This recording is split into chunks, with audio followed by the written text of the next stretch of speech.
And you're here for something. Sounds like you're here to learn. You're here to play. You're here to transform. You're going to go to a bunch of sessions today. You're going to listen. Maybe you're going to take some notes. Perhaps even somewhere inside of today there will be an inspiration delivered.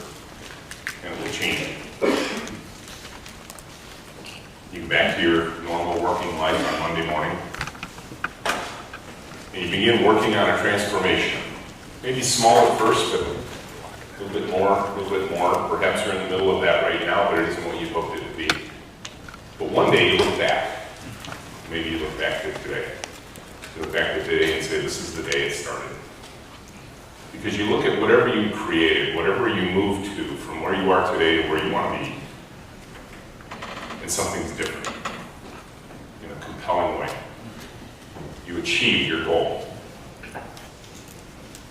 Imagine you could describe what you achieved in just one word.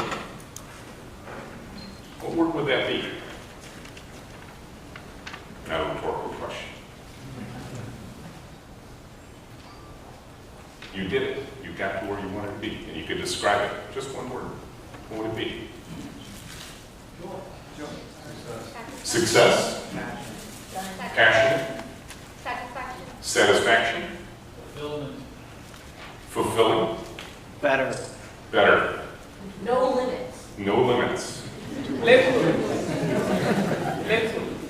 I missed it. Playful. Playful. I like it. How about joyful? Joy is not a word we hear inside of a business context very often, is it? I laid hands on a computer in 1971 for the very first time. It was built by a little company up the road here in Cupertino called Hewlett-Packard. It's a 2000C time-sharing mini computer.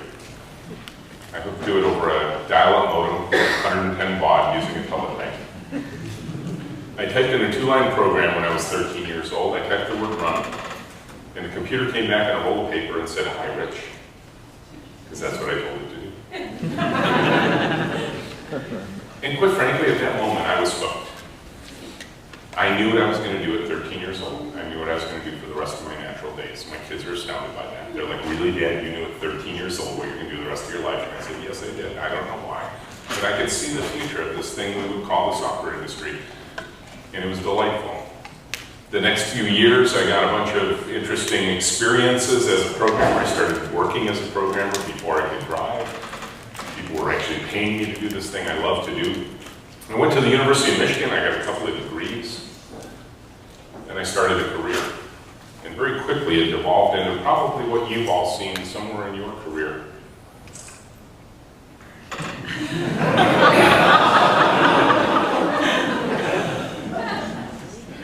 Now this is really, really ironic, because I'm here in California with you, away from my family, and Monday is my birthday.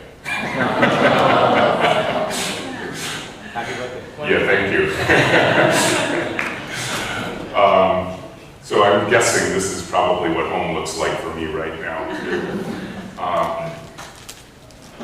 We are the industry that coined the term death march inside of a business context, right? Think about it.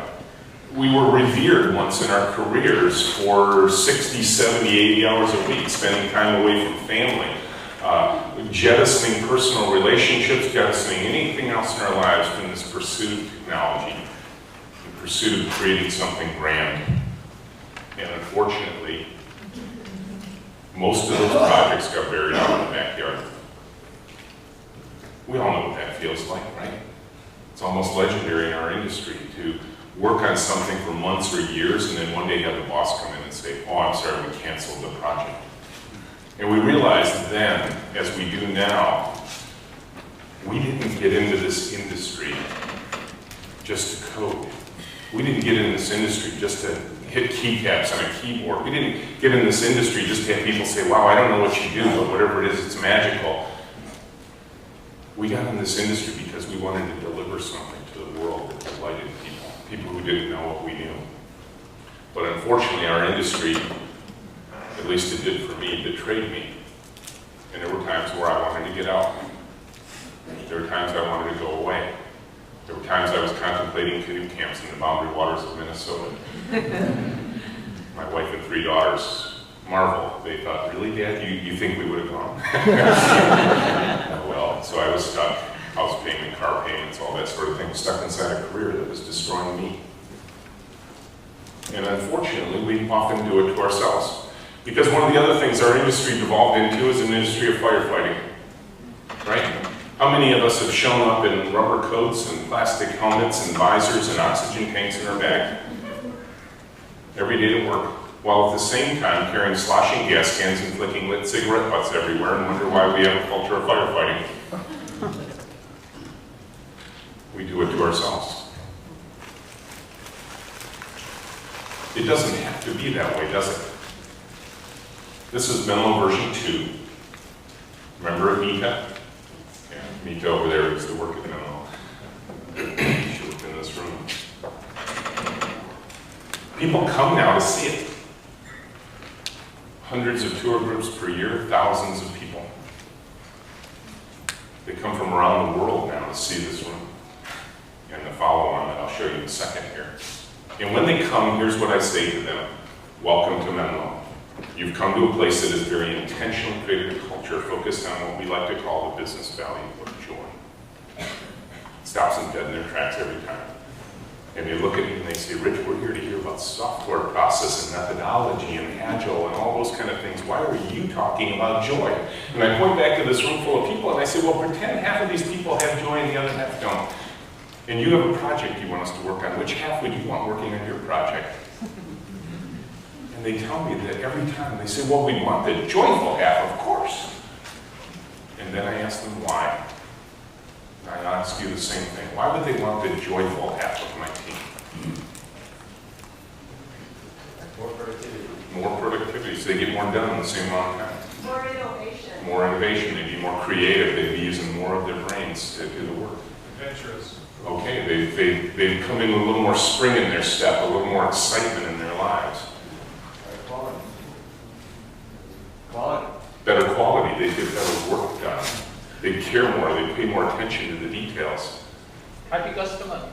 Yeah, you know the most common thing I hear from people outside our industry when they ask this question? Rich, you'd be easier to work with. See, our industry has a little bit of a user experience problem, doesn't it? We are often seen as, if we're a department within a company, we're seen as the department of no and slow. Right? We don't speak the same language as they do. We get curmudgeonly at times. Well, we're working 70 hours a week, wouldn't you? So I tell them, and I'll draw you through it as well. When they come for the tour, I pull them through and I say, understand, we're going to walk through, you're going to see this place. And everything in this room, everything we do is myopically focused on that, the business value of joy. And then I define it for them, because we have a definition for joy, and it's not about what's inside the room, it's about what happens in the room and the effect it has on the world. You see, what we desire, I think, as engineers, as technology creators, is one simple formula. We want the work we do to get out into the world. We want it to be widely adopted. We want it to be enjoyably used. We want it to delight the people that it was built. We want people to stop us on the sidewalk and say, really? You did that? I love that. You make my life better. That's why we do what we do.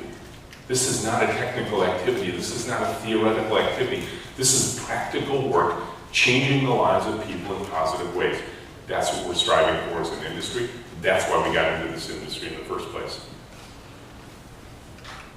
Here's version 3 of Menlo. This is 3 times the size of the old one. We just haven't figured out how to take a picture to make it look 3 times bigger, but it is. The footprint is 3 times larger. You can ask me about that later.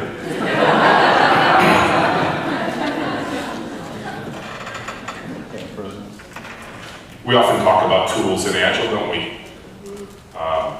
I'm going to draw you through some of ours. As Kent Beck once said, they're the simplest thing that can possibly work. So we start with story cards. Everything in our place happens first by writing it down on a 5.5-inch inch by 8.5 inch index card by hand. It's pencil here. When we're doing FDA validated medical devices, we have to switch to pen. That was a requirement by the FDA. That's what they told us. But this is important. In my old life, when I advanced in that career where the career looked beautiful on the outside, I went from programmer in 1982 to vice president in 1997. And I can tell you, my wife, I'm sure, and my kids were delighted with the career progress I was experiencing. We had wonderful vacations. There was no great financial needs. We had everything materially in our lives that we wanted to have. There was only one small problem for me. I was dying inside. And I wanted out. I was not able to live out my personal values at work. And I wanted to be different. And one of the problems I had was as a VP, I would go make presentations to my executive peers and my boss, and maybe even sometimes it's a public company, the board of directors. And everybody'd say, great presentation, Rich, but they'd catch me out in the hallway and they'd say, but just one more thing. Just one more thing. I think Scott Adams of Dilbert fame has essentially encapsulated the world of just one more thing so well in his Dilbert comic strips, right? Just one more thing, right? And of course, I wanted to be the good Boy Scout. I think that, we technologists are wired to be very helpful. And so, sure, yeah, just one more thing, that's fine. Well, of course, what management hears then is, oh, change orders are free. Right? So in our world, we won't do anything unless it's first written down on a simple index card. That is the ambiguity destroyer. Once written down, then we have something to work with. But until it's written down, it's just a conversation in the air. It's amazing how freeing this can be. Because we can have all kinds of conversations now without fear of distracting the team. Because if somebody says, well, this is a really good idea, I say, great, let's write it down. Oh, no, you don't need to write it down, just go do it. No, we're just going to write it down. It's not complicated. We don't need to log in. We don't need to remember the password. We don't need security clearance. We just go get an index card off of a table and get a pencil and start writing. One of our other tools is common sense. Amazing thing about common sense. Nobody knows why they call it common sense. We were engaged one time by a diesel motor tool manufacturer, diesel motor diagnostic tool manufacturer, who wanted us to design the user experience for their new handheld touchscreen diesel motor diagnostic tool. We have a set of people on our team who call them high-tech anthropologists. I'll say that one more time because it takes a while. High-tech anthropologists. They're the people that go out into the world and study users in their native environment. This client engaged us. We knew nothing about their domain. Absolutely nothing. So we had to learn. You're here to learn today. We went out into the world. We found Bubba. He was working on a bus in the Ann Arbor Transit Authority where our office is located. And we said, we want to watch you do your work. And he's like, really? That seems really boring. And I'm like, yeah, I know, but just humor us, let us watch what you do. Well, the first thing he did was he reached down to his bag of tricks and pulled out a pair of rubber gloves to do his work. You may remember the specification for the device. It's a touch screen. Capacitive touch screen. Won't work with a rubber glove. Now remember, we've only been in this domain now for a couple of hours. We go back to the office. Our anthropologists share that with our technical team, and the technical team kind of freaks out a little bit. They're like, it won't work if he's wearing the glove. He's going to have to take off the gloves when he works. And our anthropologist said, you don't know this guy. He ain't going to take off his gloves. He confided in us later that he refers to these kind of tools as techno-garbage. He actually finds magical places on the back that he can hit hard enough with ball peen hammers to destroy the inside without cracking the case. And then he hands it to his boss and says, another one of these pieces of techno-garbage doesn't work, boss. We told that to our customer. They took us to a cabinet full of broken devices. And they said, we've been wondering for years how these things are getting broken. Yep, your users are sabotaging the product to get it out of their place place because it doesn't help their lives. Now, our engineers were thinking, you know, cut off the finger of the glove, that sort of thing. Finally, somebody said, I know, how about a pressure-sensitive touchscreen that'll work with the rubber glove? If we hadn't made that discovery, it would have killed the adoption of that product in the marketplace and would have denied us the joy we are seeking when we design products for our customers. Because we want it to be widely adopted and enjoyably used by the people for whom it's intended. We had to discover that thing. When we told this to our client who'd been in this domain for 30 years and said, do you know your users wear rubber gloves when they work? They said, really? And one of their engineers said, man, you guys are so lucky. We said, why is that? Well, you get to meet our end users. He says, I've been here 12 years, I've never met one. If you're ever wondering why you get frustrated with technology, that's it. We don't apply common sense. We don't go study people. We don't go study them in their native environment. We don't understand their goals as human beings because their goals are different than the technologist's goals. And we have to learn about those things. We have to see things that nobody sees anymore. One of the challenges for us, whatever we do, is we are often unconsciously competent at what we do, so we have to go out and discover it. And our anthropologists are often the ones who write those story cards. Not always, but it's their job to write those other story cards to start filling out what kind of things should we be starting to design and build. We do have fun at Memo. That is one of our tools. The Viking helmet is iconic at Memo. The Viking helmet is a very practical tool for us, as you will learn. Probably no surprise to a crowd like this. We work in pairs. We have a daily stand-up meeting at 10 o'clock every morning. And when we report out, we have a token. And because we work in pairs, we like a two-handled token. The Viking helmet is very convenient for that. So we got Viking helmets everywhere. And yes, every once in a while, we put on Viking helmets. Not all the time, just so you're clear. We don't sit around the office all day with plastic Viking helmets on. But we could, just in case you want to. But what they're doing here is more important than the plastic Viking helmets. What they're doing here is they're estimating. Every week, 50, 60 story cards they estimate. 52 weeks a year. We've been in business for 12 years. Some of our team members have been with us most of that time. Imagine how good you get at something if you do it 50 to 60 times a week, 50 weeks a year, for 10 years. Estimations of practices almost never practice inside our industry, and often the estimators themselves are the project managers, not the people who actually do the work. And we wonder why programmers don't buy into project managers' estimates.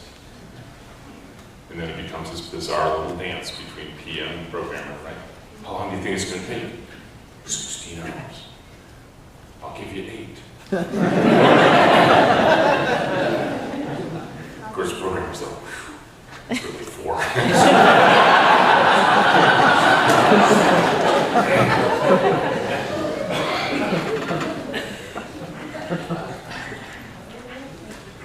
Conversation is one of our tools. You saw that big open room. We're always in conversation with one another, but perhaps the most important conversations we have are the ones we have with our clients. So there's been a great divide in our industry, hasn't there, between the technical team and the business team. And I think if there's one thing that Agile's been about since its inception is to figure out how do we affect that conversation in a better way? How do we make sure that conversation happens in a way that both sides are coming away better informed about what's going on, what needs to be done? In our world, we use very simple approaches for this. We have a 5-day cycle in our place, our 5-day iterative cycle. And that 5-day cycle always ends with a show and tell. But we switch the show and tell around. We make it the opposite of what you'd expect. We have our client show us the work we did the previous week. They sit at the keyboard.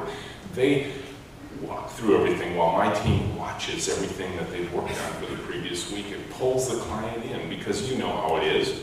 Probably how it is right now. I'm mesmerizing you with PowerPoint slides. You'll be asleep in 30 minutes. We don't want to do that with our clients. We want them to actually touch working software. That's probably one of the greatest benefits of Agile.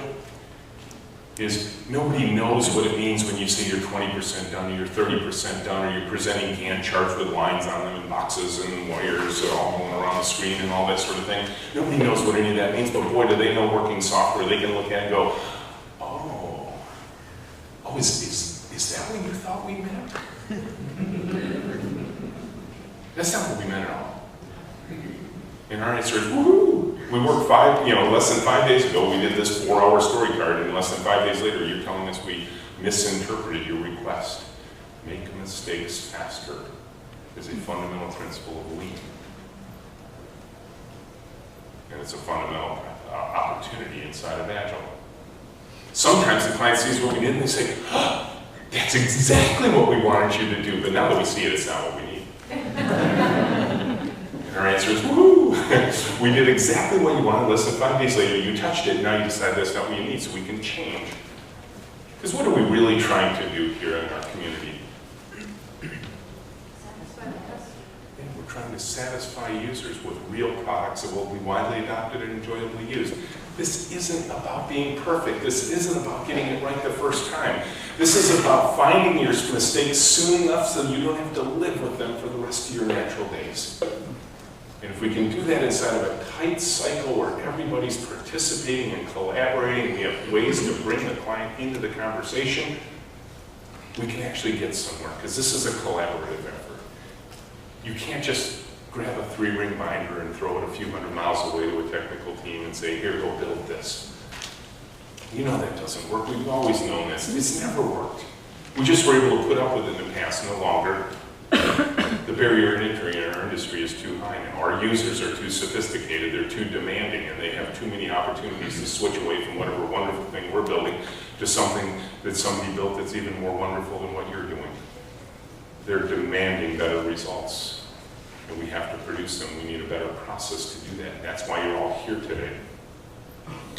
Then what we do afterwards is then we reflect on the plan going forward with our clients. And again, it's a simple verbal conversation at a table. It's very high tech. We use flat table technology. It has to be roughly orthogonal to gravity, and I say roughly because the building this is in is a 90-year-old building that none of the floors were level, so just it counts on friction and that sort of thing, so it's based in physics. And what we do with those story cards is after they're estimated, we fold them to the size of the estimate.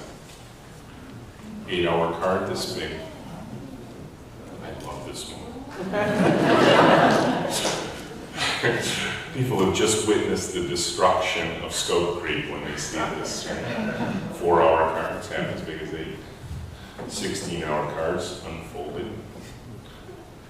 And then the client, who has established a time frame and a budget with us, essentially, because what we do for a living at Menlo is we design and develop software for others, so we're a contract firm. All of our clients are external to our company. They establish a budget. And essentially what they're doing is buying pieces of paper. This is the real estate for their team. Each one of these sheets represents the 3 fundamental characteristics of professional project management. Time 1 week, resource in our world 2 people because we work in pairs, and budget, an 80-hour box. And if you start laying down these cards on these sheets of paper, you'll see a 16-hour card takes up exactly half of the empty box. You can put 32 hours in the box. Why 32? Well, because there's other important things we have to do to manage our process and get effective work done. We have to estimate. That takes a couple of hours a week. We have to do show and tell. That takes a couple of hours a week.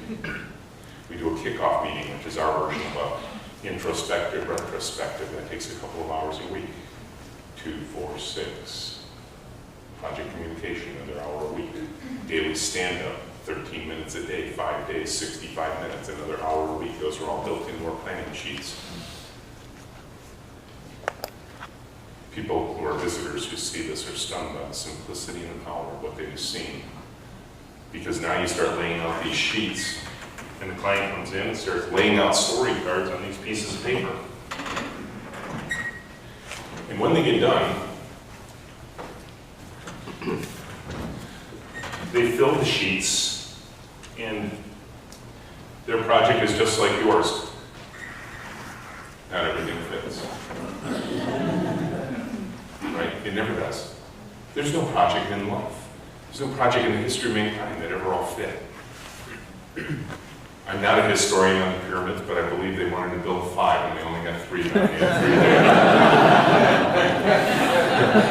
3 days. Fortunately, they didn't get 80% of 5 pyramids done. They actually got 100% of 3 pyramids done.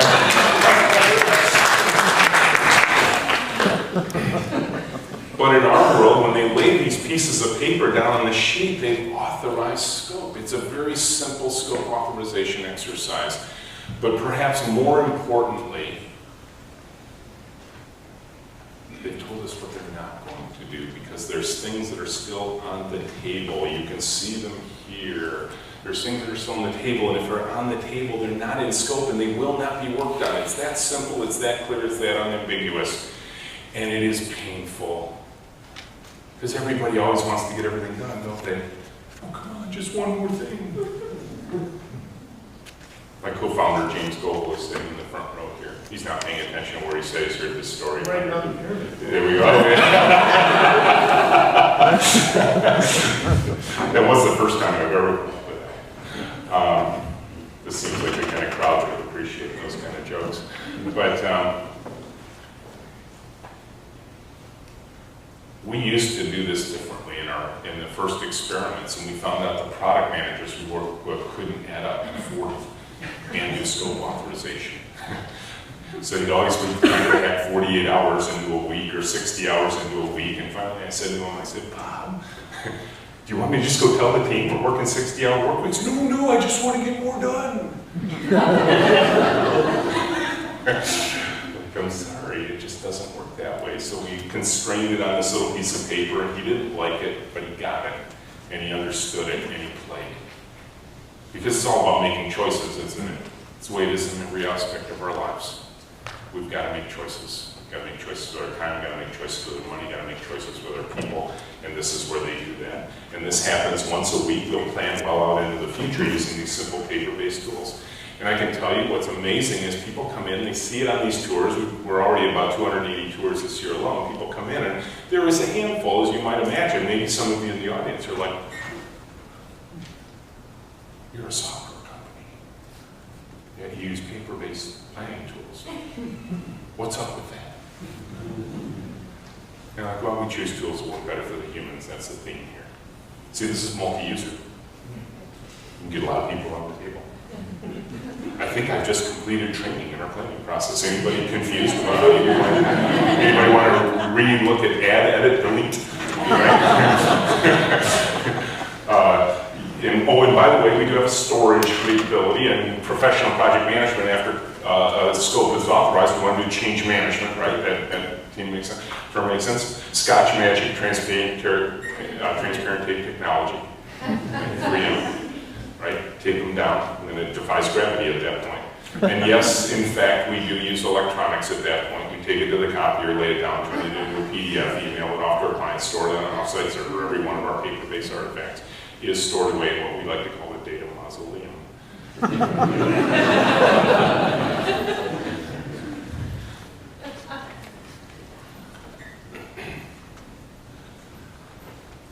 There's a lot of measures these days of employee engagement. Right, you read books on it, that sort of thing, and there's some lists that say having a great boss to work for, that's how you get employees engaged. You know, have a great campus, free food for everybody, doctors on site, cots in the conference room. No, that's not it. Short commute to work. I think there's one thing that gets people jazzed at work more than anything else. It's the joy of actually getting something. Most of us go to work, and we have a rough idea where we're going, where the company's going. We have a general idea what our department's function is. We have a kind of a notion of what our role is in this, and then it's off to the races on a Monday morning. We actually have no idea what we're we're supposed to be doing, and then the boss comes in and says, how's it going, what you working on, can you stop working on this, can you start working on that, you have phone rings, there's a customer emergency, all that kind of stuff, and then finally you get home at the end of a very long day, because you've been pulled around 14 different ways, and a loved one at home is waiting for you, and dinner's cold on the table, and you're like, boy, I worked hard today, and your significant other says, really, did you get a lot done today? And all of a sudden you're like, no, I actually got nothing done. Got a lot of stuff started though. 79 emails behind, but in our world, we create this work authorization board right here. It's our project manager creating that board. Every swim lane represents a pair of people who are assigned to work together for the week. They work from top to bottom. They start in the very first card in the lane. The cards are placed in their column for who's working on it, and they're placed in the row for which day we expect them to be completed based on estimates that came from those people themselves. When they start working on a card, they put a yellow dot on it. So the very first thing they do, in this case, on a Monday morning, they come in, they put a yellow dot on the first card in their lane, and they work on it until they're done or they get stuck. If they think they're done, because programmers have as many different definitions for done as Eskimos have words for snow. Right? You've heard them all. I mean, I used to utter them. That's sort of my first 20 years of my career were things like, well, it's done, it's not finished. Well, it's done, but it's not done. Well, it worked on my machine. Really, are we shipping your machine with the product? No, it's mine. Why can't QA get it to work? I don't know, that's their problem, not mine. In our world, our programmers can only self-declare they think they're done. That's what the orange dot signifies. You can see one right about there. Orange dot says they think they're done. And then QA comes and checks their work, and if QA likes what they see, right on the heels of the programmers, QA's sitting right in the same room, enjoying the same pay scale as the rest of our team. We review our QA people. QA likes what they see, get a green dot. That's an endorphin rush for the programmers. If QA doesn't like what they see, you get a red dot. That's an endorphin rush for the QA team. They love breaking things. Well, why do they love breaking things? Because they want to break it in the room. They don't want it to break out in the world. They take a deep amount of pride in things getting out there that actually are solid and work. Because there's nothing more frustrating than delivering technology that doesn't work. Because then your phone starts ringing off the hook, and now we're wearing rubber coats and carrying sloshing gas cans and flicking cigarette butts everywhere. In our world, orange dot also means all the unit tests are checked in. All the unit tests have been run, and they all passed 100%. All the code is checked in, and another computer has been built on another computer.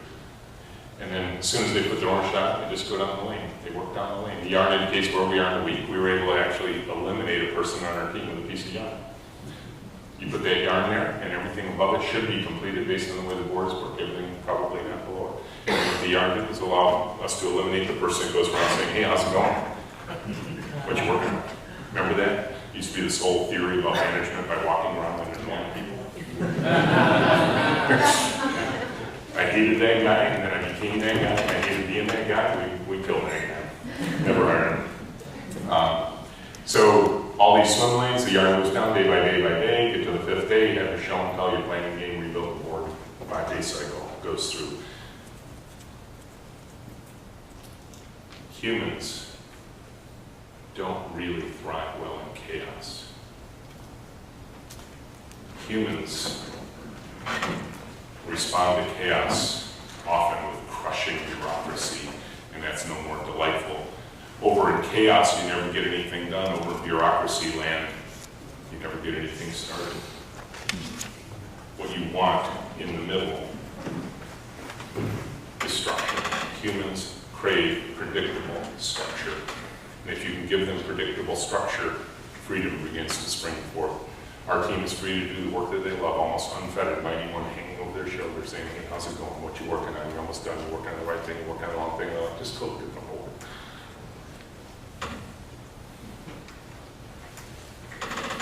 Finally, we give our team permission to learn. That's one of our big tools.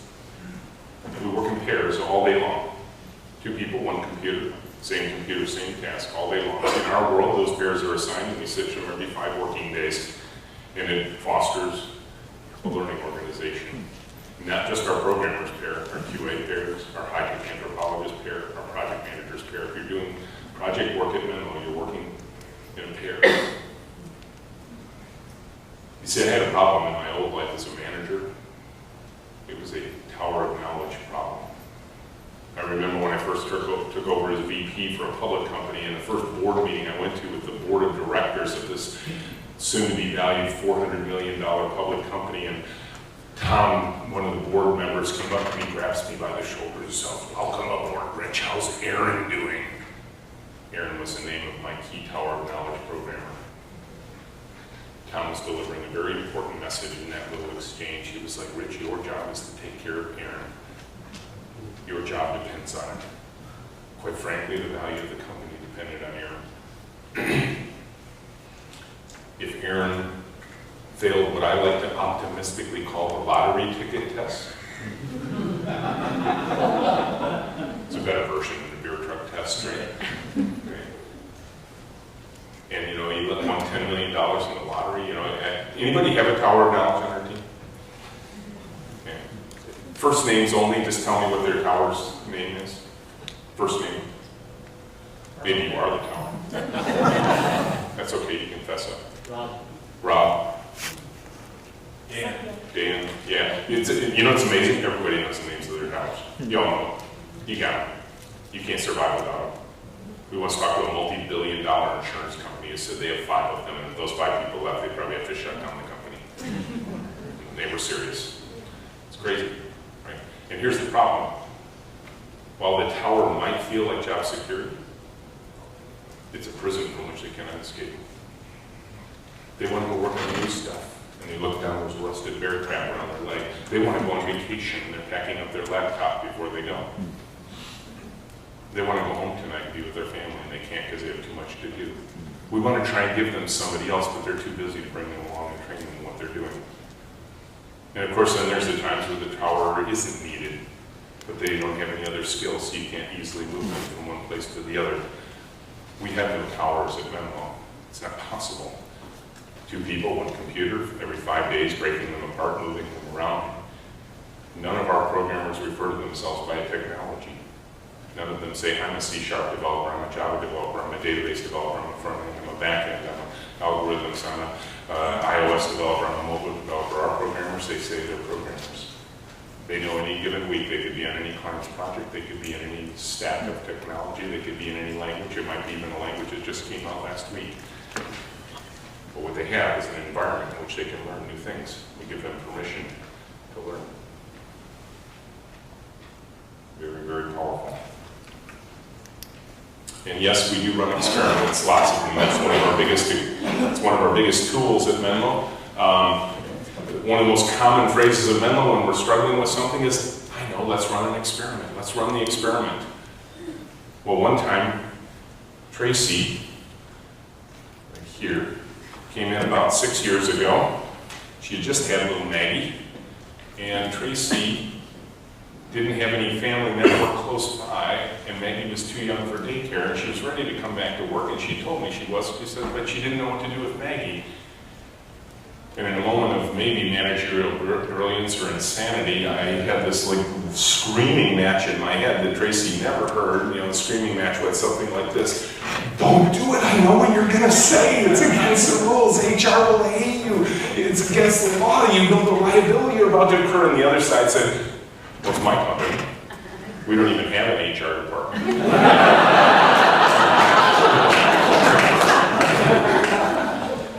I said, "The heck with you," and I looked at Tracy and I said, "Bring her in." Now, if you could have seen the look of bewilderment on her face at that moment. She's like, "What do you mean?" I said, "Bring her to work." She said, "All day?" I said, "Sure." And then she started to wonder if I'd really thought this through. The answer was no. She said, "Every day?" I said, "Why not?" And she says, "Well, what if she makes a fuss?" I said, "Tracy, you're the mom. I trust you. You'll do the right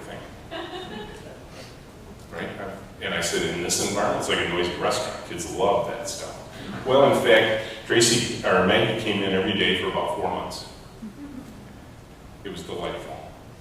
There were unexpected effects of this. Number one, I always thought it would be Tracy that would rush to rescue Maggie. Almost never. Oh no, it's my turn to hold the baby. They got pictures of me sitting in my computer.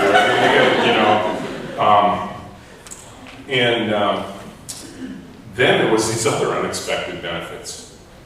Do you know that customers will not swear at you in a meeting if you make a mistake?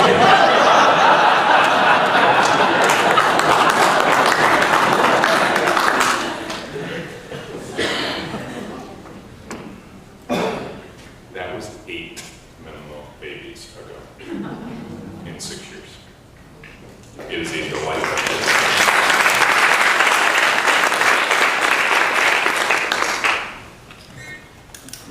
I can't emphasize this enough. Space and the energy that comes from it is huge. There is no corner offices to the 2 co-founders. We sit out right in the middle of the room with everybody else. You'll meet James later just because he's sitting up here. This is James and I here. It's a common scene. Him telling me what to do. And me humbly trying to listen. Okay, James, I understand. But 2 people, 1 computer all day long, talking through what they're working on, sitting in close collaboration with each other. And the space itself is made to be flexible. Pull-downs from the ceiling, lightweight tables to move around. This is important. The team is in charge of the space. There are no facilities people. There's no permission asked. If the team wants to change the space, the team just changes the space. It's messy, but it's theirs. It's what they want it to be. Sometimes they just change it for fun. 12-pack of beer on Friday night, and they'll move all the tables to another space just because they want it to be different. Most of the time, the changes are very practical changes related to the projects they're working on. But I can't emphasize that enough, that we are so defined by our working facilities, by our spaces, right? There's that old adage that says first we define our buildings, and then they define us. Well, we want to be flexible, we want to be humble. James and I have the same 5-foot tables that everybody else does in the space. And quite frankly, we actually don't decide where we sit. The team decides where they need us, and so they put us somewhere. So we could likely come back from this 5-day trip and our tables, and we just go find where they put us and we sit down. We don't care where we sit. It's important for the team, for us to sit in a particular place. And when we communicate with one another, we don't use electronics. We use what we like to call high-speed voice technology. It's awesome. Vocal cords, body language, eyebrows. When we want to call an all-company meeting, you're going to practice this with me. I'll teach you this. This is your takeaway. I'm going to say, hey, Menlo, and you're going to say, hey, Rich. Hey, Menlo! Hey, Rich! Boom, the whole place goes quiet. If you ever come to Menlo and you want to try this, you just walk in and you walk in the door. It can be the first thing you just say. And you got to say it with some authority, okay? You just come in, hey, Menlo. And you just keep working. You come in and say, hey, Menlo. And they'll be like, hey, you. And you better have something important to say because they're all going to sit there dead quiet and waiting on it. And if you're like, I just wanted to run the experiment, see if it actually worked the way Rich said it did. So all company meetings typically take somewhere between 7 and 13 seconds. Right? Hey, Menlo, who wants to go to lunch today? And they're like, yay! Or who wants to do lunch and learn? Boom! Then we go back to work. Nobody moved. In lean manufacturing terminology, we've eliminated the waste of excessive motion. No CC all emails, no booking calendars and conference rooms. Hey, Menlo, we're in a meeting, and I'll just sit there. Of course, it's one of the advantages of being one big open room. And then, boom, the meeting's done. But ultimately, I think what it is more than anything is the human energy in the room. You walk in and you feel it. I get a chance to lead most of the tours we do at Menlo. My card actually says tour guide on it. I've got cards up here if you want one, and you'll see it. It says tour guide up here. when I hear people, first thing they open the door and they walk in and they say it, they're like, wow. Every single time they can feel it. You want that for your people. You want that for your team. But beyond all that, there is in fact rigor and discipline that's an important part of our practice. This is huge. It's amazing to me. I learned how to do test-driven software development in 1980. They didn't have any fancy names for it. I just was taught by some really sage programmer back then, write the tests, then write the code, and then run the tests. I learned that from him, and then I got my first assignment inside of that company, and the boss pulled me aside and he says, all that stuff you learned about from John, forget about it, we got work to do. I didn't get to use those techniques, watch it be used in a team until 1999 when Kent Beck and Martin Fowler started describing JUnit and TDD and all that in his book Refactoring. Our programmers are highly disciplined. They will not write the code before they write the test. They will not write a single line of code unless two of them are paired together. It's one of the strongest rules we have is you can't write a single line of code alone. You can't declare you're done, you think you're done with an orange dot, unless you've checked in all your tests, you've checked in all your code, and you've run all of the tests, and they all pass 100%. Then and only then can a programmer on our team, programming pair, self-declare they think they're done. We have one project we've been working on for 402 iterations over 17 different projects. That's 8 years. We have almost 30,000 unit tests on that code. What is the effect of all this? People often ask me, like, Rich, how do you know this works? Usually about 2 hours into a tour, I say, okay, I pull out my phone and I call our switchboard. It sits right out in the middle of the room. You can hear it everywhere. And I say, that's the first time you heard that sound, isn't it? They're like, yeah. And then it dawns on them. I said, that's the only phone we have. If we had a hotline, that would be it.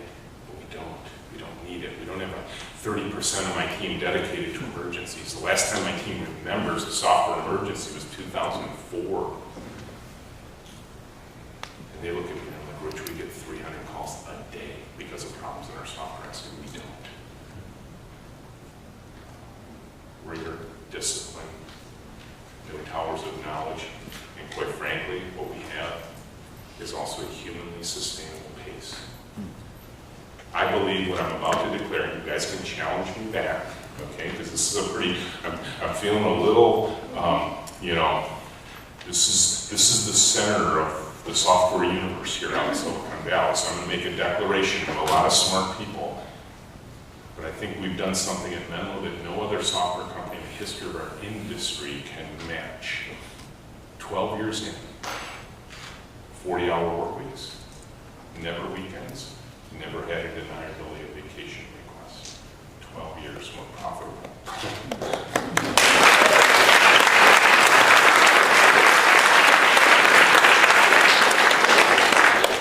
Why can we do that? Because we break Brooks' Law regularly. If we need more done, we can add more people. How does that work? Well, we're practicing onboarding and offboarding every 5 days because we switch to pairs. If I have 4 people working on a project and we need to get twice as much done, we break those 4 people apart, add in 2 computers, put 4 more people in, put twice as many story cards in the wall, and suddenly we're getting nearly twice as much done the next week. And that's how we can maintain a humanly sustainable pace and avoid emergencies.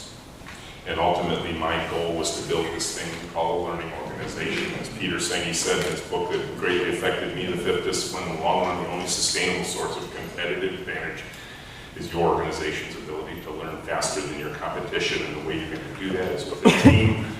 And Petra Lencioni in this book said it's not finance, it's not strategy, it's technology, it's teamwork alone that's the ultimate competitive advantage, both because it's so powerful and it's so rare. We have a team. We don't have an org chart. We don't have a boss structure. We don't have a hierarchy. We have a team. Our inspiration does not come from Menlo Park, California. It comes from Menlo Park, New Jersey. I don't mind the double entendre with the heart of Silicon Valley, but I got to tell you, this was my inspiration. Was one big open room where a guy in a simple room with a great team changed the world. I know Tesla might disagree with me. It's a different issue for a different day. So my question to you, as you go through the rest of your day today is what are you going to take away from today? Not just my talk, from the ones you're going to go in. Dive in. Look for those pieces and parts that you can take back. Start running simple experiments back at your place. Bring your enthusiasm back into your own place.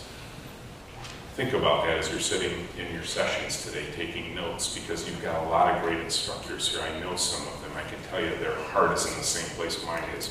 We want to create a great work product. We want to look back over the course of our lives and say, I left the world a better place than I found it. One way to do that is to create great work. Another way to do that is to inspire the people who work around you.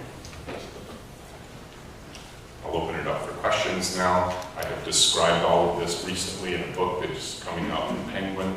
It is available for free. Thank you. Yes, sir. How do you recommend that people suddenly switch from? How do you recommend that people? How do you recommend that people suddenly switch from, sort of normal operations to this amazing thing? Yep. My own personal history is that I ran small experiments first, because when I was a VP, I had a normal team. I had a traditional team with offices and cubes and towers of knowledge and all that sort of thing. I suggested, the first time I suggested my team to move to an environment like this, you might imagine their reaction, maybe you won't. The first time I suggested to my team that this is where I was thinking of taking them, they said, Rich, blood, mayhem, murder, don't do it.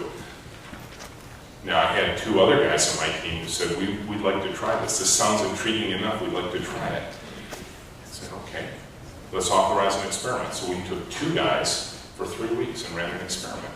One of those two guys, who was equally despondent as I was in his career, but he was the programmer, I was the vice president, and we were talking about his despondency in regular sessions, and he was planning on quitting, but he signed up for this little experiment. They commandeered a little open conference room.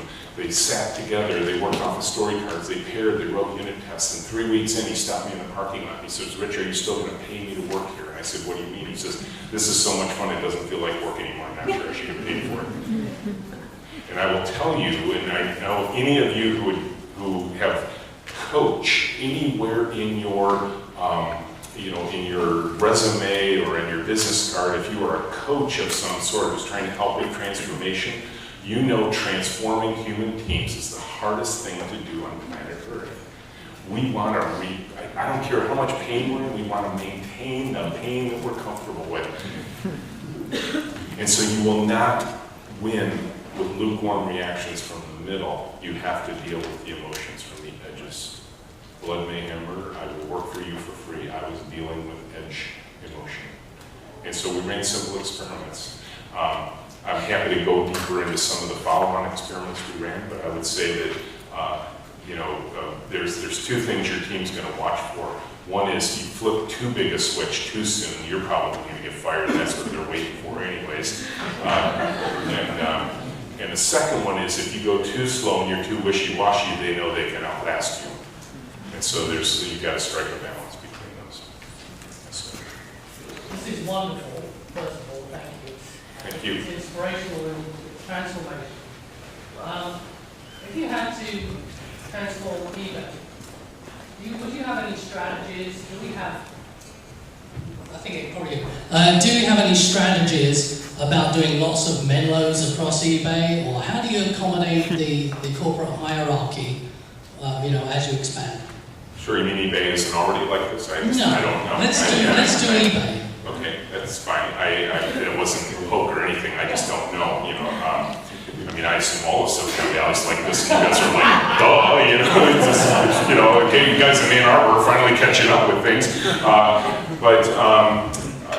think like all change initiatives, it is a project in and of itself, and I would suggest to you that you can't do it all at once.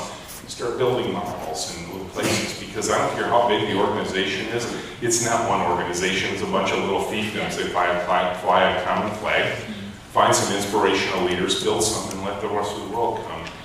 And this isn't, I didn't have what you guys have right now. And what I mean by that is, I didn't have a memo to go visit. You guys can come and visit us, okay? And I'm not saying that's what you should do, but know that it exists and know that we embrace that so you can at least come see it and poke at it and look at it and say, could we do this? Because ultimately, all you're trying to do is get a few people in your organization to flip this little switch that says, let's try this.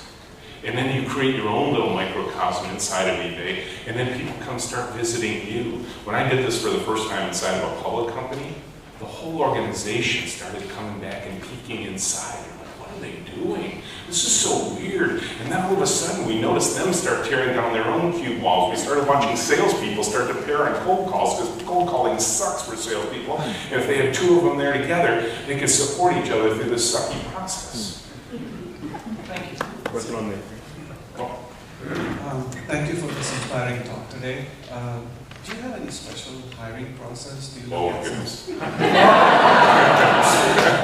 Yes, we do. So yes, is that the extent of your question? I'm happy to describe it now. That's, yeah, sure. So yeah, we have an interesting enough hiring process that it actually made the cover story of Inc. magazine in July 2011. Lee Buchanan wrote a wonderful article on it. So if you want to read about our hiring practice, you can read about it in Inc. magazine. But I will describe it for you briefly. I will tell you that your hiring practices define your culture. Seems obvious, right? Now understand, the typical hiring process that I used to run, that I see in a lot of organizations, is two people lying to each other for 2 hours across the table. Think about it, right? You know, Rob, are you a team player? Oh, yes. Do you like people, Rob? No. Actually, no, Rob is right. He doesn't like people. Rob, if you were a day of the week, what day would you be? I'm going to throw an exception on that one. Go, play with it. Oh, gosh. Okay, if I were a day, What day would you be? I guess I'd be Sunday. Sunday, really? Why Sunday? Except the word Sunday. Sunday's got the word Sunday in it. Okay, he's right. I mean, we do this stuff, right? And we think this hire is going to work. What you have to do is craft your interview process to fit your culture. You can imagine, you know, let's go back to the room. You know, imagine hiring into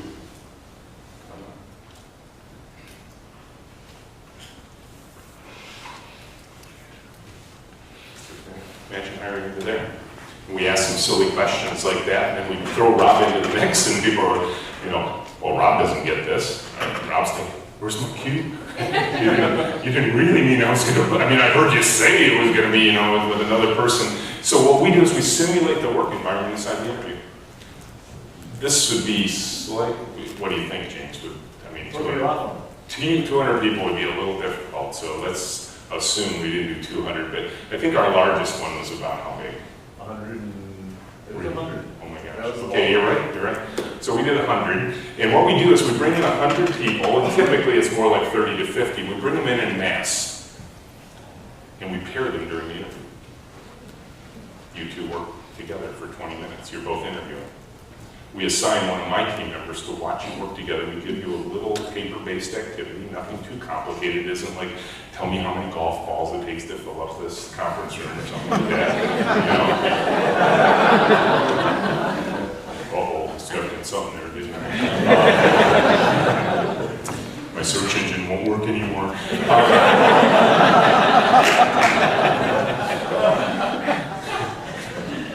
Or my email. But, so we bring you in, we give you a simple practical activity to work on for 20 minutes, and we give you some very explicit instructions. We tell you your job is to make her look good. If she struggles, support her. What we're looking for is good kindergarten skills. Do you play well with others? We don't care what your resume says. We don't care how many years of experience we have. We don't care where you got your degrees from. We don't care what bosses you've worked for in the past. We don't care anything. If you don't fit our culture, we're not going to hire you.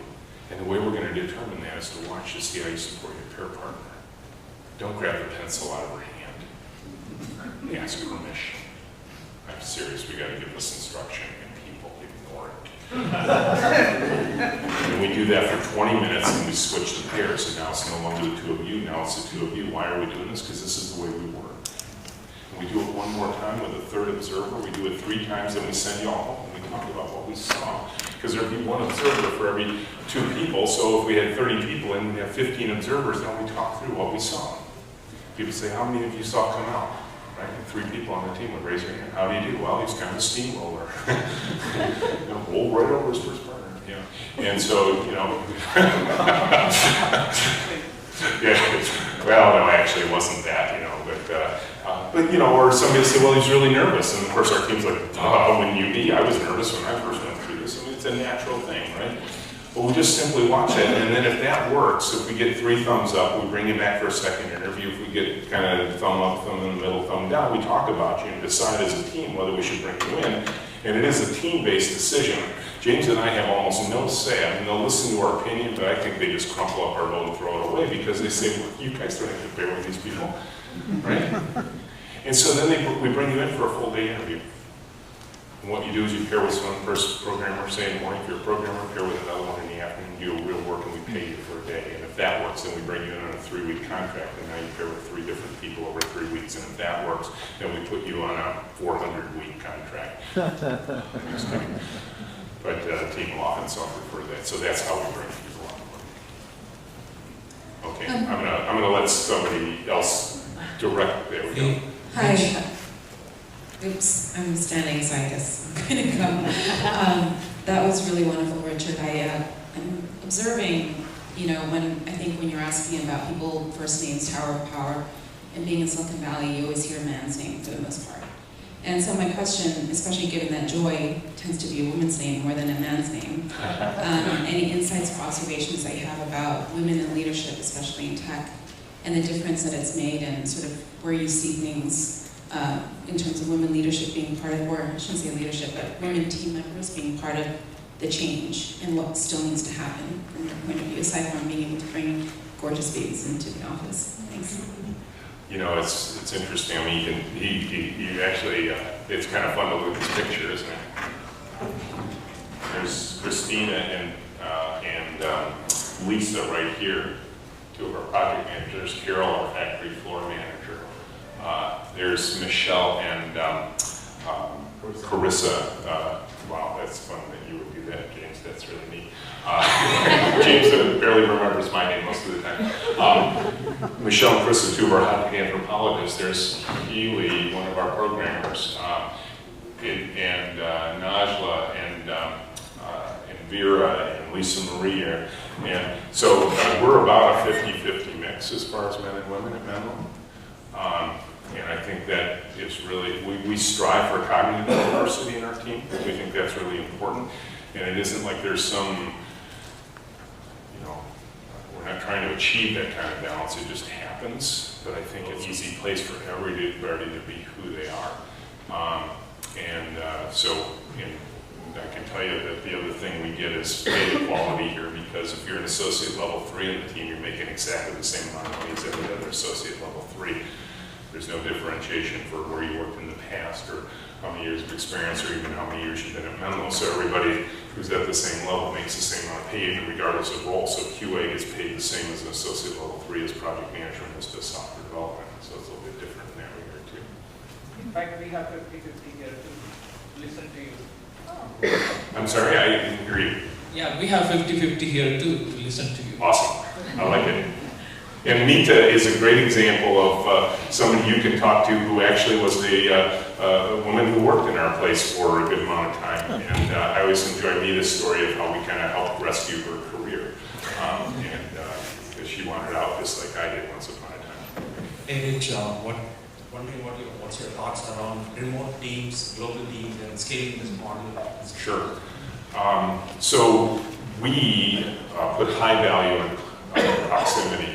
And so the high-speed voice technology thing for us works better when we're all in the room together. So one of our fairly stringent rules is if you're going to work on a project at Menlo, you have to be in the room. There are exceptions from time to time for personal situations, but we're not a work-from-home team.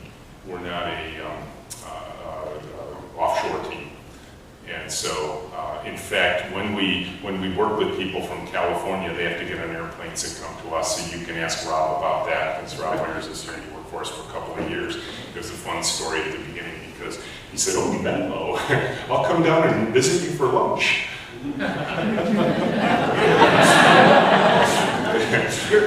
Your office address was not on your website. It was clever marketing in our part. So I'm not saying it can't work, but I will say if you're going to do that, and it's hard, right? I will suggest to you, in my view of our world, having remote teams and people working apart from one another makes it harder, and there are many people who solve that problem, so I'm not saying it's impossible, I'm not saying you shouldn't do it, but what I will say is make sure you're focusing on building the human relationships inside your team, and I don't know any other way to do that than getting them together. So even if they're far apart, find ways to continually bring them together from at least time to time. Thank you, Rich. We have time for one more question. And I'm going to be here all day in case you want to pepper me with questions later. So.